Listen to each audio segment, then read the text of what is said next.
and openly targeting leaders of people. And all of this under the full support of the most heavily armed regime in the face of the earth and under the pretext of self-defense. Would you countenance such things for yourselves? Who is the disturber of the stability of the region and the world? Who is the actual threat against international peace and security? Who is the violator of the golden moral maxim of mankind? Excellencies, ladies and gentlemen, you all bore witness that this past June, my country was subjected to a savage aggression in flagrant contravention of the most elementary principles of international law.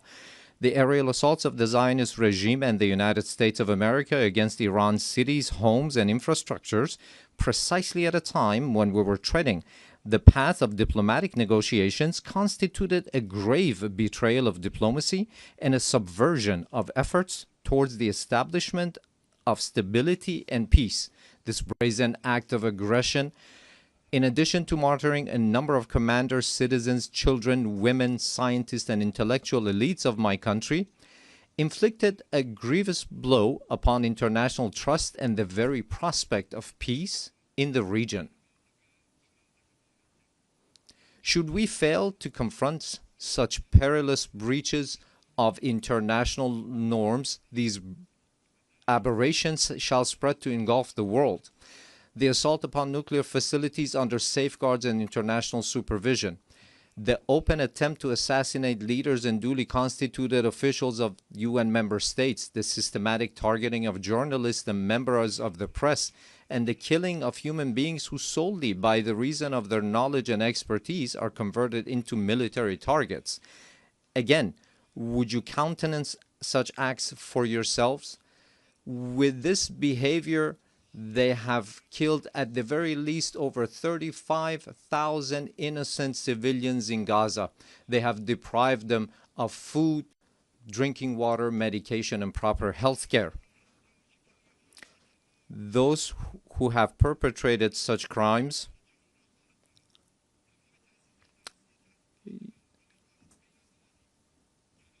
this nation, with a magnanimous spirit and the systematic targeting of journalists and members of the press, and the killing of human beings who solely by the reason of their knowledge and expertise are converted into military targets. Again, would you countenance such acts for yourselves? Those who have perpetrated such crimes must know that Iran, the most ancient continuous civilization upon the face of the earth, has ever stood steadfast against the tempests of history. This nation, with a magnanimous spirit and an eternal will, has time and again demonstrated that it shall never bow before aggressors.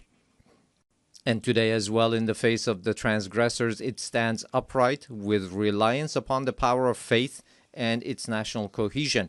In this 12-day defense, the patriotic and valiant people of Iran laid bare before the aggressors the fallacy and self-delusion of their arrogant calculations.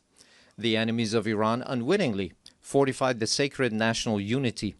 The people of Iran, despite the most severe, protracted, and crushing economic sanctions, psychological and media warfare, and persistent efforts to sow discord, at the very instant the first bullet was fired upon their soil, rose in unison in support of their valiant armed forces, and today they continue to honor the blood of their martyrs.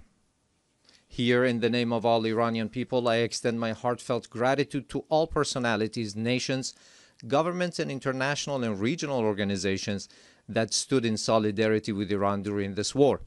Ladies and gentlemen, today, after nearly 2 years of genocide, mass starvation, the perpetuation of apartheid within the occupied territories, and aggression against its neighbors, the ludicrous and delusional scheme of a greater Israel is being proclaimed with brazenness by the highest echelons of that regime. The scheme encompasses vast swaths of the region. The map itself lays bare the true intentions of the Zionist regime, intentions that have, of late, been openly endorsed by its criminal prime minister. None in the world is secure from the aggressive machinations of this regime.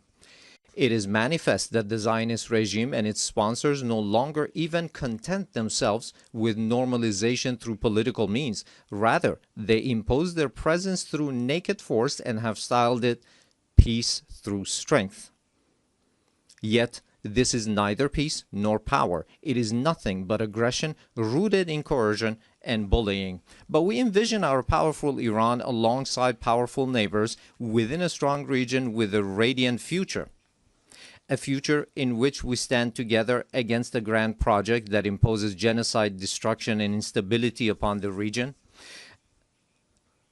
A future in which collective security is assured through genuine mechanisms of defensive cooperation and joint response to threats. A future in which human dignity and cultural diversity are cherished as foundational values. A future in which collective development is realized through joint investment in infrastructure and modern sciences.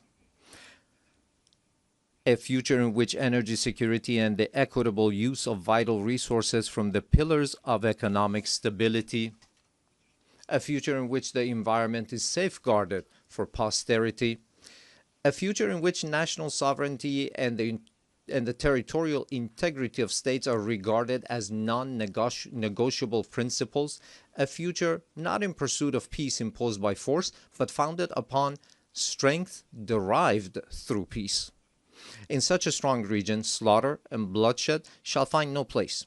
It is for this very reason that my country has, for many years, been among the staunchest advocates of establishing a region free of weapons of mass destruction. Yet those who themselves possess the largest nuclear arsenals and who in flagrant breach of the NPT make their weapons even deadlier and more destructive have for years subjected our people to pressures on the basis of spurious allegations. Last week, 3 European states, having failed through a decade of bad faith and thereafter by supporting military aggression to bring the proud people of Iran to their knees, at the behest of the United States of America, sought by means of pressure, coercion, imposition, and manifest abuse to reinstate against Iran the Security Council resolutions that had already been terminated. In doing so, they set aside good faith. They circumvented legal obligations. They sought to portray Iran's lawful remedial measures taken in response to the United States' withdrawal from the JCPOA and to Europe's breach and utter incapacity as a gross violation. They falsely presented themselves as parties of good standing to the agreement, and they disparaged Iran's sincere efforts as insufficient.